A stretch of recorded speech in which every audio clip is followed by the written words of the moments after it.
94 பாதுகாப்பு அம்சங்களைக் கொண்ட மலேசிய சர்வதேச கடவுச்சீட்டின் புதிய பதிப்பை பிரதமர் டதஸ்ரீ அன்வார் இப்ராஹிம் நாளை நாடாளுமன்ற வளாகத்தில் வெளியிட உள்ளார்.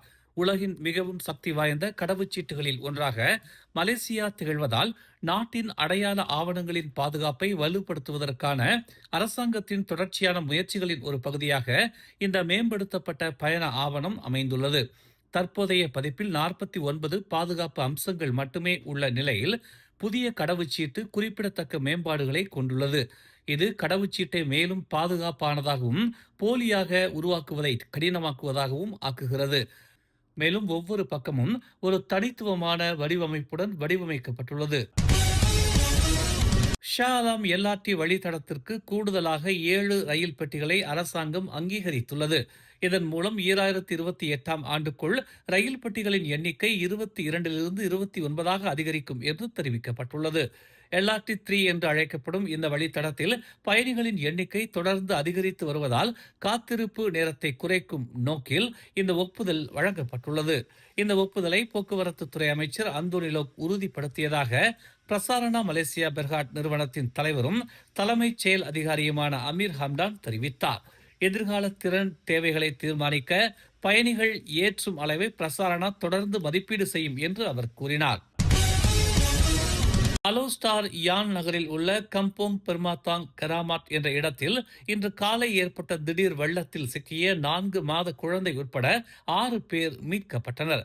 காலை 10:16 மணிக்கு இச்சம்பவம் குறித்து தங்களுக்கு அவசர அழைப்பு வந்ததாக யான் தீயணைப்பு மற்றும் மீட்புத்துறை தலைவர் முகமது ஃபாரிட் முகமது ரசாலி தெரிவித்தார். 6 தீயணைப்பு வீரர்களுடன் ஒரு தீயணைப்பு வாகனம் சம்பவ இடத்திற்கு அனுப்பப்பட்டதாக அவர் கூறினார். அவர்கள் காலை 10:30 மணிக்கு அங்கு வந்தடைந்தனர். வெள்ளப்பெருக்கினால் ஆற்றில் வெள்ளம் பெருக்கெடுத்து ஓடி கிராமத்துக்குள் புகுந்ததால் பல குடியிருப்பாளர்கள் சிக்கிக் கொண்டதை மீட்புக் குழுவினர் கண்டறிந்தனர். வெள்ளம் சூழ்ந்த பகுதியை கடந்து பாதிக்கப்பட்டவர்களை அடைவதற்காக கயிறு பாதுகாப்பு அமைப்பு மற்றும் தனிநபர் மிதக்கும் சாதனங்களை பயன்படுத்தி மீட்பு பணி மேற்கொள்ளப்பட்டதாக அவர் இன்று வெளியிட்ட அறிக்கையில் தெரிவித்துள்ளார். மேலதிக உதவிக்காக பாதிக்கப்பட்ட அனைவரும் கிராம வளர்ச்சி மற்றும் பாதுகாப்பு குழுவிடம் ஒப்படைக்கப்பட்டதாக அவர் கூறினார். 2 காவல்துறையினரின் உதவியுடன் மேற்கொள்ளப்பட்ட இந்த மீட்பு பணி காலை 11:19 மணிக்கு நிறைவுற்றது. காணாமல் போன மலேசியா ஏர்லைன்ஸ் விமானம் MH370 தொடர்பான மலேசியா மற்றும் ஓசியான் இன்ஃபினிட்டி இடையேயான தேடுதல் ஒப்பந்தத்தை ஜூலை 1ஆம் தேதி முதல் ஓராண்டுக்கு நீட்டிக்க அமைச்சரவை ஒப்புதல் அளித்துள்ளது. 2027 ஜூன் 30ஆம் தேதி வரை நீட்டிப்பு நடைபெறும் என்றும், கண்டுபிடிக்க இயலவில்லை என்றால் கட்டணம் இல்லை என்ற கொள்கை உட்பட தற்போதுள்ள அனைத்து விதிமுறைகளையும் நிபந்தனைகளையும் பராமரிக்கிறது என்றும், இடிபாடுகள் கண்டுபிடிக்கப்பட்டால் இங்கிலாந்தை தளமாக கொண்ட ஆய்வு நிறுவனத்திற்கு $70 மில்லியன் மட்டுமே வழங்கப்படும் என்றும் போக்குவரத்து துறை அமைச்சர் அந்தோனி லோக் தெரிவித்துள்ளார். MH370 காணாமல் போனது விமான போக்குவரத்தில் மிகப்பெரிய மர்மங்களில் ஒன்றாக இதுவரை நீடித்து வருகிறது. கடந்த 2014ஆம் ஆண்டு மார்ச் 8ஆம் தேதி 239 பேருடன் கோலாலம்பூரில் இருந்து பெய்ஜிங் செல்லும் வழியில் அந்த விமானம் காணாமல் போனது. ஜொஹூர் தேர்தலில் சில தொகுதிகளில் பசாத்து கட்சிக்கு பாஸ் கட்சி தொடர்ந்து ஆதரவளிக்க வேண்டும் என்று பாஸ் கட்சியின் இளைஞர் பிரிவு தலைவர் அஃப்னான் ஹமீமி தயீப் அசாமுடின் கருத்து தெரிவித்துள்ளார். ஏனெனில் பக்காத்தான் ஹரப்பான், குறிப்பாக DAP பாஸ் கட்சியின் முதன்மை எதிரியாக தொடர்கிறது என்று அவர் சுட்டிக்காட்டினார். இம்மாத தொடக்கத்தில் பெர்சாத்து உடனான தனது அரசியல் ஒத்துழைப்பை பாஸ் கட்சி முடித்துக் கொண்ட போதிலும் தேர்தலில் பக்காத்தான் ஹரப்பான் மற்றும் DAP வெற்றி பெறுவதை தடுப்பதே பாஸ் கட்சியின் பெரிய நோக்கம் என்று அஃப்னான் தெரிவித்தார். இதனால்தான் கூட்டணி போட்டியிடும் 33 தொகுதிகளிலும் வேட்பாளர் பெர்சாத்துவை சேர்ந்தவராக இருந்தாலும் பாஸ் உறுப்பினர்களும் ஆதரவாளர்களும் பரிகாத்தான் நேஷனல் வேட்பாளர்களுக்கு வாக்களிக்க வேண்டும் என்று அவர் கூறினார். மிக முக்கியமானது பக்காத்தான் ஹரப்பானை வெற்றி பெறவிடக் கூடாது என்று அவர் தெரிவித்தார். பெர்சாத்து மற்றும் பக்காத்தான் ஹரப்பானுக்கு இடையே பக்காத்தான் ஹரப்பான் மோசமானது என்றும், தாங்கள் எங்கள் அரசியல் ஒத்துழைப்பை முடித்துக் கொண்ட போதிலும் பெர்சாத்து இன்னும் பரவாயில்லை என்றும் நேற்று இரவு சிம்பாங் ஜெராமில் ஒரு நிகழ்வில் இதனை தெரிவித்தார். கடந்த ஜூன் 20ஆம் தேதி கூட்டரசு நெடுஞ்சாலையில் அபாயகரமாக வாகனம் ஓட்டி விபத்தை ஏற்படுத்திய பின்னர் தப்பி ஓடிய புரோடுவா கம்பாரா வாகனத்தின் ஓட்டுநரை காவல்துறை தேடி வருகிறது.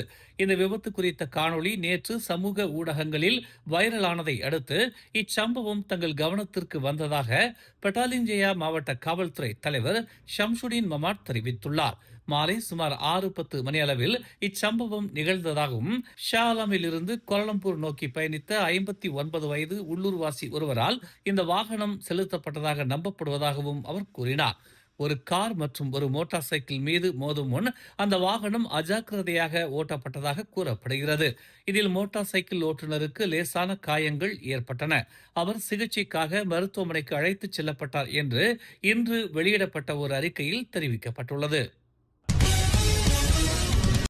2026 FIFA உலகக் கோப்பையை முன்னிட்டு சட்டவிரோத விளையாட்டு பந்தயம் மற்றும் இணைய வழி சூதாட்ட நடவடிக்கைகளை குறிவைத்து நாடு தழுவிய அளவில் மேற்கொள்ளப்பட்ட ஓப்ஸ் சோகா 11 என்ற நடவடிக்கையின் கீழ் காவல்துறையினர் 331 பேரை கைது செய்து சுமார் 1,45,000 ரிங்கிட் மதிப்புள்ள ரொக்க பணத்தை பறிமுதல் செய்தனர். இந்நடவடிக்கையின் மூலம் 2.6 மில்லியனுக்கும் அதிகமான மதிப்புள்ள பந்தய பரிவர்த்தனைகளும் கண்டறியப்பட்டுள்ளதாக புக்கிட்டமான் குற்ற புலனாய்வுத்துறை இயக்குநர் டத்தோ எம் குமார் தெரிவித்தார். ஜூன் 11ஆம் தேதி தொடங்கி ஜூலை 19ஆம் தேதி வரை தொடர உள்ள இந்நடவடிக்கையின் கீழ் இதுவரை நாடு தழுவிய அளவில் 293 சோதனைகள் மேற்கொள்ளப்பட்டதாக அவர் தெரிவித்தார். கைது செய்யப்பட்ட 331 சந்தேக நபர்களில் 312 பேர் ஆண்கள் மற்றும் 19 பேர் பெண்கள் என்று அவர் குறிப்பிட்டார். மேலும் 234 பேர் உள்ளூர்வாசிகள் என்றும் 97 பேர் வெளிநாட்டினர் என்றும் அவர் தெரிவித்தார். கோலாலம்பூர் மாநகர் மன்றமான DBKL-இன் வாரியக்குழு உறுப்பினராக கல்வி அமைச்சரின் சிறப்பு அதிகாரி தியாகராஜ் சங்கர நாராயணன் நியமனம் பெற்றார். இன்று நண்பகல் 2 மணி அளவில் தலைநகரில் உள்ள கோலாலம்பூர் மாநகர் மன்ற அலுவலகத்தில் கூட்டரசு பிரதேச அமைச்சர் ஹன்னா இயோ தலைமையில் மாநகர் மன்ற டத்தோ பண்டாரிடமிருந்து தியாகராஜன் தமது நியமன கடிதத்தை அதிகாரப்பூர்வமாக பெற்றுக் கொண்டார். 17 ஆண்டுகளுக்கும் மேலாக சிறைத்துறையில் புலனாய்வு பிரிவு அதிகாரியாக அனுபவம் பெற்றுள்ள தமக்கு இந்த பதவி மக்கள் சேவையாற்றுவதற்கான ஒரு மகுடமாக பார்ப்பதாக அவர் தெரிவித்தார்.